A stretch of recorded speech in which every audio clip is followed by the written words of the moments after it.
அது குறித்து நிறைய காவல் நிலையங்களில் தற்போது பொதுநல விரும்பிகள் புகார்களை தந்து கொண்டிருக்கின்றார்கள். சட்டப்படி சாத்தியக்கூறுகள் இருந்தால் நிச்சயமாக நடவடிக்கை எடுக்கப்படும். இதே பொருள் குறித்து அவர் பாடிய பாடலுக்கு ஏற்கனவே வருத்தம் தெரிவித்திருக்கின்றார் இறைட்டன் நாட்டு கொண்ட சீமான் அவர்கள். இதே வார்த்தைக்காக ஏற்கனவே மன்னிப்பு கோரியிருக்கின்றார். அதே வார்த்தையை திரும்ப பயன்படுத்துகிறார் என்றால் அரசியல் பார்வை அவரை நோக்கி திரும்ப வேண்டும் என்பதற்காக இந்த வார்த்தைகளை பயன்படுத்திக் கொண்டிருக்கின்றார். என்னதான் விழுந்து விழுந்து புரண்டாலும் சரி அல்லது முட்டி போட்டுக்கொண்டு தவழ்ந்து வந்தாலும் சரி, இந்த திராவிட மாடல் ஆட்சியை நிலைகுலைய செய்ய வைக்க முடியாது. சீமானுடைய வாய்ப்புகளுக்கு மக்கள் தகுந்த பாடத்தை போட்டுவார்கள். அப்படி இல்லை. இதை பாருங்க, நான் சில சமயம் அவர் தவறா பேசுகிறாரு, அடுத்தவங்க மனது காயப்படும்னா அவங்களாம் புகார் அளிக்கல, நானாக தான் நீக்கியிருக்கேன். ஒரு செதுக்கும் போது கண்ணியமற்ற வார்த்தைகளை பயன்படுத்தான்னு 2 தடவை சொல்லி அவர் அது மீறி பேசினாலும் எடுத்தேன். இதுக்கு அவருக்கும் சம்பந்தம் இல்லை. பாட்டை அவனுக்கு கற்றுக் கொடுத்ததே நான் தான். எனக்கு கற்றுக் கொடுத்தது அதிமுக ஆட்கள். அவங்க போட்ட பாட்டை தான் நான் எனக்கு யாரோ அனுப்பி வைக்க பகிரில அதை நான் கேட்டு எப்போ 2009 அந்த காலகட்டங்களில். அப்போ இதை இன்னைக்கு போடுறது சும்மா பழிவாங்கல் தான். அதனால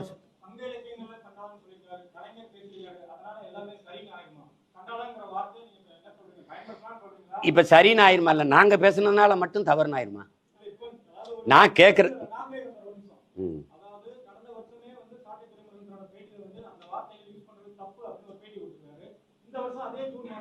அவர் பயன்படுத்தல. திரும்ப திரும்ப நீங்க தவறா தம்பி, நீங்க தவறா கேள்வி கேட்கிறீங்க. பயன்படுத்தல. ஏற்கனவே இருக்கு அந்த பாட்டு. அந்த பாட்டை எழுதுனவ பயன்படுத்தணுங்க தான் நீங்க கேட்கணும். அப்ப என்ன பண்ணது? அந்த பாட்டை அந்த வரி வரும்போது பாட்டு இருக்கு, இன்னைக்கு ஒலிக்குது இல்ல. கருணாநிதி ஐயா கடிதம் எழுதுனதுல பயன்படுத்துனது சரியா தவறா? நான் கேக் கட்சி தலைவர் எப்படி இது? அவர் கொலை பண்ணா நியாயம் ஆயிரும், நாங்க கொலை பண்ணா குற்றம் ஆயிருமா? ஏங்க, ஏற்கனவே அவர் எழுதுனது அந்த குற்றத்துக்கு அவர் பொறுப்பேற்கட்டுங்க. அவர் இல்ல, இறந்துட்டாரு, அவர் மகன் முதலமைச்சராக, ஆமா அந்த மாதிரி எழுதுன தவறுன்னு வருந்துட்டோம், நாங்க வருந்துறோம். அங்க கேட்டுட்டு வாங்க. அங்க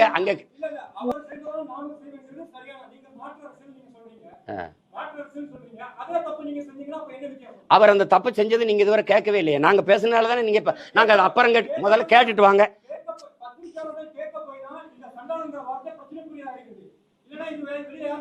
யாரு கேட்க போனீங்க? எங்க பேசுனீங்க? நீங்க எங்க பேசுனீங்க?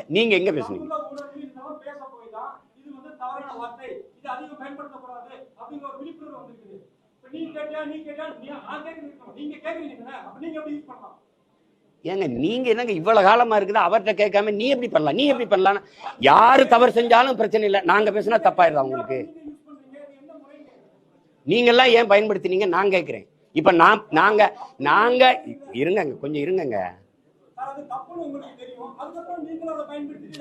எங்க தப்புன்னு தெரியும். நாங்க அந்த மாதிரி நீங்க இது பேசுறது ரொம்ப இதா இருக்கு.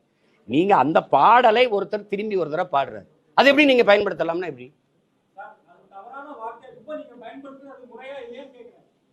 அந்த பாடலை திருப்பி பாடுறதுல என்னங்க முறைக்கிற எல்லாம் கேக்குறீங்க நீங்க? அதை சொல்லுங்க.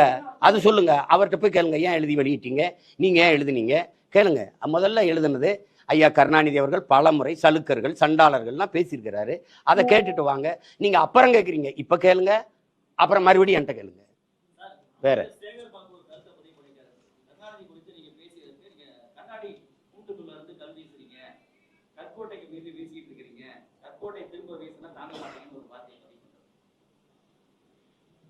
நேத்து கூட பார்த்தேனே, வீசிட்டு போயிருக்கலாமே.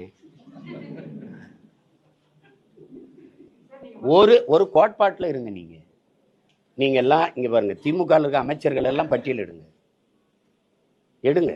இவர் எங்கிருந்து வந்தாரு? ஐயா ராஜகண்ணப்ப, KKSS சார், ரகுபதி, ஏவாவேலு, எல்லாரையும் எடுத்து பாருங்க. தம்பி செந்தில் பாலாஜி அங்க பதவியில் இருக்கும்போது அங்க இருக்கிறது அங்க வேற பேசுறது, இங்க பதவியில் இருக்கும்போது இங்க வர்றது இங்க பேசுறது. அப்ப எப்படி? எங்க நல்ல சாப்பாடு கிடைக்குமோ அங்க நாக்கு தொங்க போட்டு ஓடனா எப்படி? என்ன கோட்பாடு கொள்கை இருக்கு? அங்க இருக்கும்போது புரட்சி தலைவர் வாழ்க, அம்மா புரட்சி தலைவி வாழ்க. இங்க வரும்போது என் உயரம் தெரியுமே, 5.6. அது கூட தெரியாம இவ்வளவு படிச்சு இவ்வளவு விளையாட்டுலாம் விளையாண்டு வந்திருக்கேன், அது எனக்கு தெரியும். 5 and 6.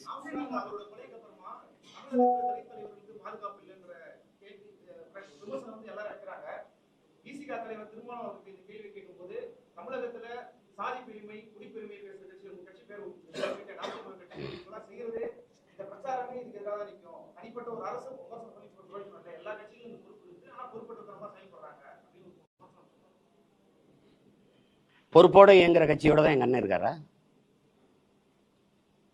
ஒரு அதிகாரம் இல்லாம நாங்க பாட்டு ஓடி திரிகிற பிள்ளைகளை அவங்க தான் அப்படி செய்யறாங்கன்னு சொன்னா, இப்ப அதிகாரத்துல இவ்வளவு வலிமையா உட்கார்ந்து இருக்கிற ஆட்சி செய்திருக்க அந்த திமுகவுக்கு அந்த ஆட்சிக்கு பொறுப்பு இல்லை. இப்ப எங்களால தான் இந்த கொலை நடந்துருச்சு, அப்படித்தானே? இப்ப என்ன அப்படி யாரு பேசுற? யாரு பேசுற? யாரு பேசுற? குடிப்பெருமை எங்க பேசுது? இவ வன்னியர்னு பார்த்தா எனக்கு ஓட்டு போடாதுன்னு ஒரு கட்சி தலைமை பேசியிருக்கானா? ஜெயங்கொண்டத்தில் ஒரு தாழ்த்தப்பட்ட பிள்ளை ஒரு ஆதி தமிழ் மகனை நிறுத்தினேன். இவன் தமிழன்னு பார்த்தா ஓட்டு போடு, பறையன்னு பார்த்தா போடாத, உன் ஓட்டு எனக்கு தீட்டுன்னு சொல்லிட்டு இறங்கி வந்த ஒரு தலைமை இங்க இருக்குன்னா, நீ என்ன போய் குடிப்பெருமைனா? நீ ஆணவம்ங்கிற, சாதிய ஆணவம்ங்கிறீங்க. சாதி சமஸ்கிருத சொல், அது குடின்னு தான் அடையாளம். ஆணவம்ங்கிறீங்க, நான் அதை பெருமைன்னு நினைக்கிறேன். சாதிய ஆணவம்ங்கிறத தமிழ் படுத்தி சொல்றேன். அதனால அதை குடிப்பெருமை பேச்சார். குடிப்பெருமை கொலையை கடும் குற்றமாக கருதன்மன் பேசுனது நாங்க தான். நீங்க பேசுறீங்க,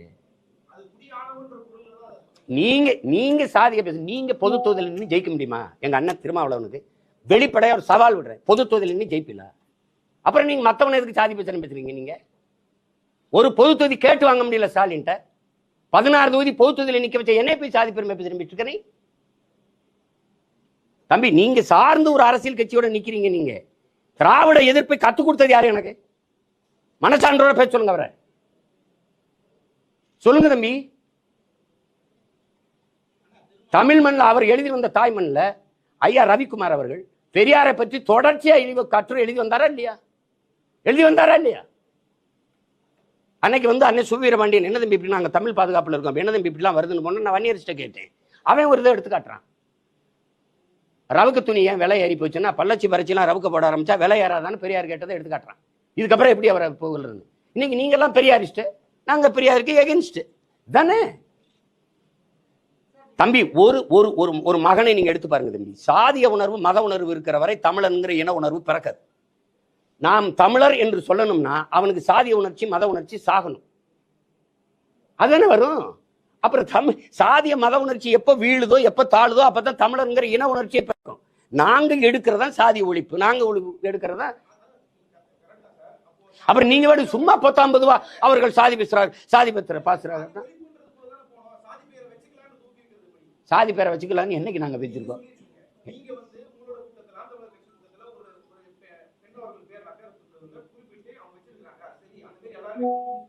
எல்லாரும் வைக்கலாம் பேசல, எல்லாரும் வைக்கணும்னு சொன்ன நீங்க எடுத்து காட்டுங்க. இங்க வாங்க தம்பி. ஒன்னும் இல்ல, ரோஷினி நாடாருன்னு போட்டிருக்கா. அவ போட்டவ என்ன சொல்றா, நீங்க ஏன் போட்டிருக்கீன்னு கேட்டதுக்கு, என்னுடைய அவங்க அப்பா பணம் ஏறல, ஆனா அவங்க பரம்பரை ஏறிச்சு. அவ சொல்றா என்னுடைய வேர் எங்க இருக்குன்னு எனக்கு தெரியணுங்கிறதுக்காக நான் வச்சிருக்கேன்ட்டு. அதான் பண்ண நீங்க எல்லாரும் போட்டுக்கணும்னு சொல்லியே அப்படியே.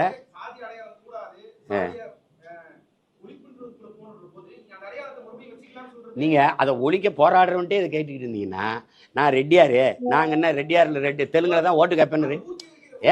ரெட்டியார் மாநாட்டுல பேசுனா ஐயா நேரு வை கே சார் கேள்வி கேட்காத, நீ என்ன கேட்கிற? திரும்ப திரும்ப பேச்சுக்கிற.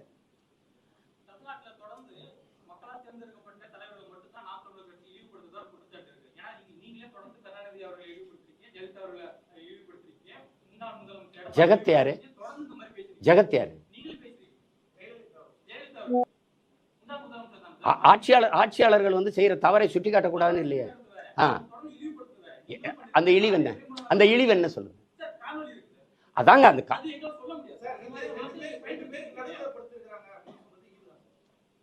ஆமா, நீங்க திராவிடம் பேசுனீங்க, பார்ப்பனருக்கு எதிரான திராவிடம். நீங்க 2 திராவிட தலைவருக்கு இடையில ஒரு பெண்ணை படிப்பிச்சிருக்கீல்ல, பதிச்சிருக்கீல்ல. படுத்திருக்கிறது தவறாங்க? படுத்திருக்கிறாருன்னு அப்ப நீங்க படுத்தீங்கன்னா அப்படி சொல்லணும். அவர் சாஞ்சு இருக்கிறார், அப்படியே சாஷ்டாங்கமா விழுந்திருக்கிறார் அப்படி சொல்லுவாங்க. ஏதாவது தவறுன்னு ஒரு பட்டியல் போட்டு வெளியிட்டுங்களேன். நான் அதெல்லாம் தவறு அப்படின்னு படிச்சுட்டு பேசுறேன். படுத்திருக்கிறதுன்னு தாங்க சொல்லணும். கடற்கரையில 8 ஏக்கர் எடுத்து புதைச்சது உனக்கு வழியே தரல. ஒரு கடற்கரை தமிழின மக்களின் பொது சொத்து புதகுலி ஆக்குனது உனக்கு கோவம் வரல. என்னது இது? என்ன விமர்சனம்? ஒரு மனுஷி படுத்திருக்காருன்னு சொல்ல முடியும் தம்பி. இதுல என்ன விமர்சனம்? உனக்கு என்ன பிரச்சனை? சரி, இனிமே என்னன்னா படுத்திருக்கல, அப்படியே சாஷ்டாங்கமா விழுந்து கிடக்குறாங்கன்னு வேணா சொல்றேன், மாத்திக்கிறேன்.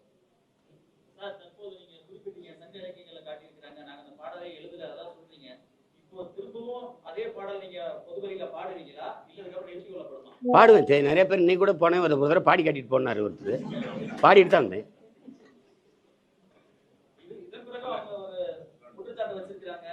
உங்க குற்றச்சாட்டு குப்பையில போடுங்க தம்பி.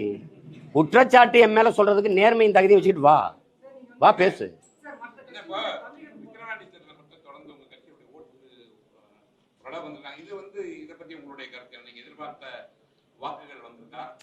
அது இடைத்தேர்தலில் நாங்க உங்களுக்கு தெரியும், ஒரு அதிமுக அதில் என்ன நடக்கும் தெரிஞ்சுதான் அது பின்னடைஞ்சிருச்சு.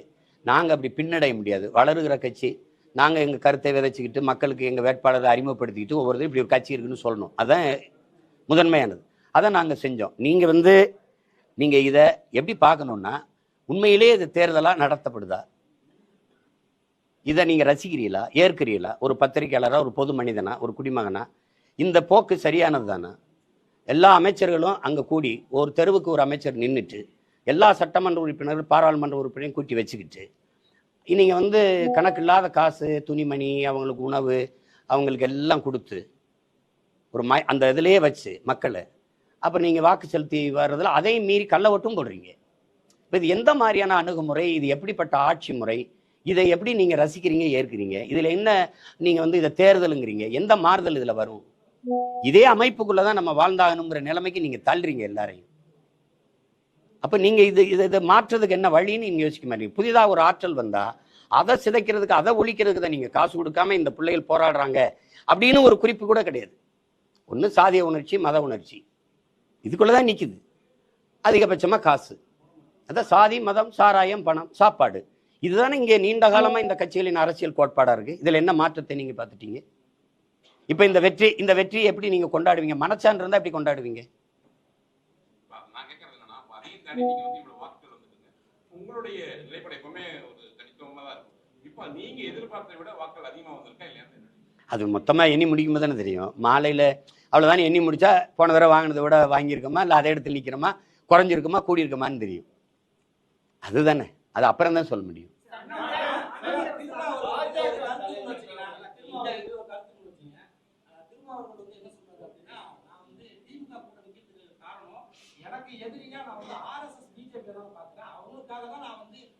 காங்கிரஸ் கூட ஒரு கருத்து வேறுபாடு இருக்கு, எனக்கும் அதிமுக கூட ஒரு கருத்து வேறுபாடு இருக்கு, எனக்கும் திமுக கூடயும் ஒரு கருத்து வேறுபாடு இருக்கு.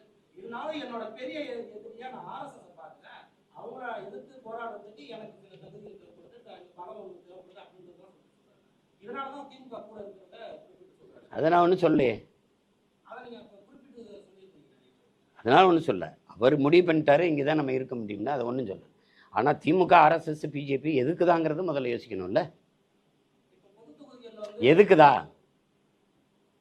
எதுக்குதான்னு பார்க்கணும். முரண்பாடுகள் இப்போ பாமக ஒரு கொள்கை சொல்லுது, உயிர் கொள்கை, சமூக நீதிங்குது. அதுக்கு நேர எதிர் பாஜகவோட கூட்டணி வைக்கும்போது உயிர் கொள்கை செத்து போகுது. அப்ப எந்த கோட்பாடு? எல்லாருமே என்கிட்ட சொல்றது, இப்ப நீ சொல்றது சரிதான் சீமான், தனிச்சு நிக்கணும், இப்படி நிக்கணும்னா நான் கட்சியை காப்பாற்றணுங்கிற நம்ம கேள்வி அடுத்து என்ன வருது? கட்சியை காப்பாத்துறதே லட்சியம் ஆயிட்டா இப்ப எந்த லட்சியத்தை காப்பாற்ற நம்ம கட்சியை ஆரம்பிச்சோங்கிற கேள்வி வந்துருது. அப்ப முரண்பாடு இருந்தாலும் நாங்க உடன்படுறோம்னா எந்தெந்த முரண்பாடு?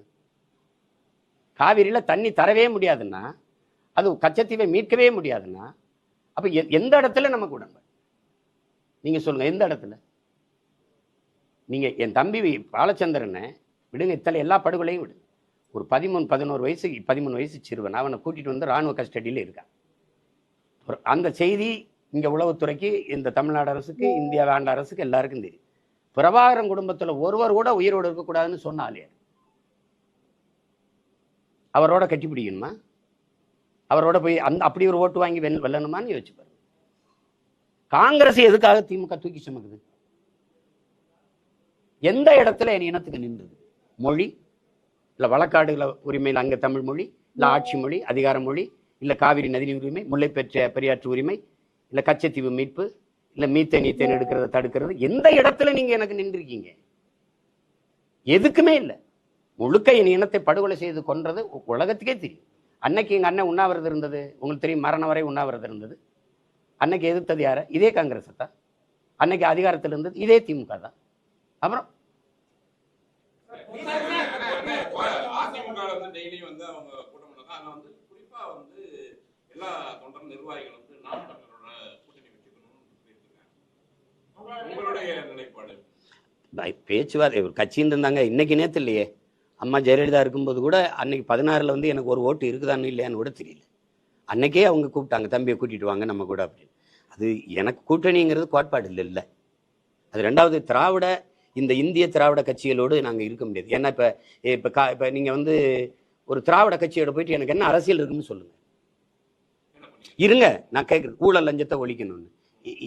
நீங்க ஏற்கனவே இருக்கிற ஊழல் லஞ்ச அந்த கட்சிகள் இப்ப நீங்க மாற்றுன்னு பேசுறீங்க. எந்த கட்சி ஆட்சியில இருந்து, எந்த கட்சியின் அரசியல் கோட்பாட்டில இருந்து மாற்று? இந்த கட்சிகள் இந்த கட்சியில இருந்தானே மாற்று. இப்படிதான் எங்க முன்னோர்கள் வந்தாங்க. எல்லாரும் வச்ச கோட்பாட்டை வந்து திருப்பி இந்த கட்சிகளோடவே கூட்டணி வைக்கும் போது அது மாற்றாலாம ஏமாற்றாயிருச்சு. இப்ப நீங்க மாப்போசிலிருந்து, சீப்பாத்திலிருந்து, எங்க ஐயா மருத்துவர் ராமதாஸ்லேருந்து, எங்க அண்ணன் திருமாவளவன்லேருந்து, அண்ணன் வைகோலிருந்து, ஐயா விஜயகாந்த்லேருந்து எல்லாருமே மாற்றுன்னு வந்த எல்லாருமே திருப்பி அங்க போனோன்னு அவங்களுடைய வாக்குகள் கட்ட பாருங்க. 10.5 இருந்து ஐயா விஜயகாந்துக்கு பாராளுமன்றத்துல இப்ப என்ன வாக்குகள் காட்டு? அது குறையுது இல்ல? அப்ப அதுதான் அங்க இருக்கிற பிரச்சனை. அண்ணன் வைகோக்கு எவ்வளவு இருந்தது, இப்ப எவ்வளவு இருக்கு? அதனால அது வந்து This is probably my favorite investment of 2022 and I've bought a lot of cool things. இல்ல நோக்கம் இருக்கு. இப்ப எனக்கு வந்து தம்பி உங்களுக்கு என்ன சொல்லணும், எனக்கு ஒரு கனவு இருக்கு. என் நாடு எப்படி இருக்கணும்னு இருக்கு. எனக்கு 10 ஆண்டு பசுமை திட்டம், பல கோடி பனை திட்டம், பசுஞ்சோலை, பள்ளிகள், இந்த தனியார் முதலாளிகளை இன்ஸ்டியூஷனை அவங்களை மூட வேண்டியதில்லை. ஆனா அவங்களோட சண்டை செய்யணும், தரத்தை உயர்த்தணும். அரசு மருத்துவமனைக்கு மக்கள் திரும்பி, அரசு பள்ளி கல்லூரிக்கு மக்கள் பிள்ளைகள் படையெடுத்து வர்றது கூடணும். கல்வி தரத்தை உயர்த்தணும். எப்படி கொடுக்கணும்? தனித்திறன் கல்விக்கு முன்னுரிமை கொடுக்கணும். நீரை பெருக்கி இந்த தண்ணீர் விற்கிறத தடை செய்யணும். ஏன்னா உலக உயிர்களின் உயிர் தேவை விற்பனைக்கு இல்லைன்னு ஒரு தடுக்கணும். இந்த நெகிழி, பாலித்தீன், இந்த பிளாஸ்டிக் குப்பைகளை தடுக்கணும். ஏன்னா எங்க பார்த்தாலும் என் நாடு வந்து மகா கவிதையில கவிப்பேரசு வைரமுத்து எழுதுனதை பாருங்க. நீங்க இந்திய நிலப்பரப்பு எவ்வளவு பெருசு இதோ அதளவுக்கு கடலுக்குள்ள இந்த பிளாஸ்டிக் நெகிழி குப்பை இருக்குங்கிறார்.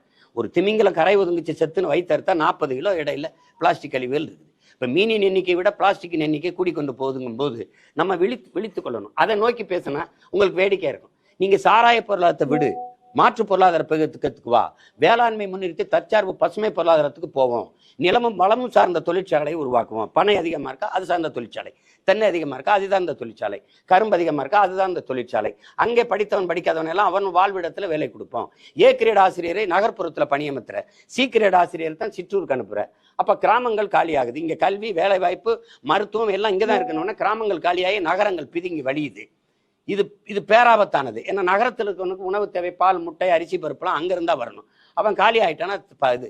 அப்ப அவன் வாழ்விடத்துல நகர்த்தணும். சிற்றூர்களின் பொருளாதாரத்தை சமவீதத்தில் வளர்த்தெடுக்காம ஒரு நாட்டின் வளர்ச்சி பொருளாதாரத்தை சமவீதத்தில் வளர்த்தெடுக்க முடியாது. இங்க ஸ்மார்ட் சிட்டி இருக்கு, ஸ்மார்ட் வில்லேஜ் கிடையாது. அப்ப கிராமங்கள் காலியாகி நகரங்கள் பிதுங்கி வழியுது. நகர்ப்புறங்கள்ல மக்கள் இங்க வந்து இங்கேயே 2.5 கோடி இருக்கான். அப்ப வீட்டு வாடகை கூடுது, மின் கட்டணம், மின்சாரம் அதிகம் தேவைப்படுது, தண்ணீர் தேவை அதிகப்படுது, போக்குவரத்து நெரிசல் ஆகுது. ஒரு உயிர் காக்கும் ஊர்தி, ஆம்புலன்ஸ், அவசர ஒரு டிக்கெட் கூட குறித்த நேரத்தில் கொண்டு இங்க சேர்க்க முடியல. அவ்வளவு நெருக்கடி. இப்ப வேணும் 10 வருஷம் கழிச்சு கற்பனை செஞ்சு பாத்தீங்கன்னா பயமா இருக்கு. கழிவுநீர், மழை நீரே வழிந்து ஓட இங்க காவாயில் கழிவு நீரும் மழை நீரும் ஒன்னா கலந்து ஓடி சைதாப்பேட்டில் ஒரு 11 வயசு பையன் இறந்து போறான். இப்ப இதுல எல்லாத்திலுமே மாற்றத்தை கொண்டு வரணும். எனக்கு ஒரு கனவு இருக்கு, இப்படி செய்யணும், இப்படி மருத்துவத்தை தரம் இப்படி உயர்த்தணும். இது யாரோட சேர்ந்து உயர்த்துறது? அதனால அந்த கூட்டணிங்கிறதுல நமக்கு இது பிரச்சனை. அது தனித்துவத்தை இழந்துருவோங்கிறதுனாலதான் என் கருத்தை இதையா ஏத்துக்கொண்டு ஒரு கட்சி வருதுன்னு வச்சுக்கிறீங்க. இல்ல அண்ணன் சொல்றது சரிதான், இந்த மாதிரி கொண்டு வரலாம், நம்ம வேளாண்மை முன்னிறுத்தி. ஏன்னா நீங்க இன்னும் 10 ஆண்டு கழிச்சு திரும்பி பார்த்தீங்கன்னா தங்க வத்தவன், வைரம் வத்தவன், இந்த பெட்ரோல் டீசல் வச்சிருக்கவன்லாம் பணக்காரனா இருக்க மாட்டான். எவன்கிட்ட நீர் சோறு அதிகமா இருக்கோ அவன் தான் உலக பணக்காரனா இருப்பான். இப்ப நீங்க பாக்குறீங்க என் நாடு 150 கோடி மக்கள், 100 கோடி மக்களுக்கு செல்போன் கொடுக்க, கார் கொடுக்க, இந்த ஏசி, ஃப்ரிட்ஜ், டிவி எல்லாம் கொடுக்க திட்டம் வச்சிருக்கு. ஆனா நீரும் சோறும் கொடுக்க திட்டம் இருக்கானா? இல்ல, ஒண்ணுமே இல்லை. நீ இதுல எதுவும் இல்லாம வாழ்ந்துட முடியும். ஏன் சாராயம் இல்லாம கூட வாழலாம், சிகரெட் இல்லாம வாழலாம், போதைப் பொருட்கள் இல்லாம வாழலாம், கொக்கைன்னு அபின்னு கஞ்சா இந்த இதெல்லாம் இல்லாம நீ வாழ்ந்துடலாம். நீரும் சோறு இல்லாம வாழ முடியாது. இது எல்லாத்தையும் வித்த முதலாளி பணக்காரனா இருக்கான். சிகரெட் வித்தவன், பான்பராக்கு வித்தவன், கஞ்சா வித்தவன், இந்த சாராயம் வித்தவன்லாம் பணக்காரனா இருக்கான். ஆனா சோறு போடுற விவசாயி ஏழையா இருக்கான், வாழ முடியல, தற்கொலை பண்றான்.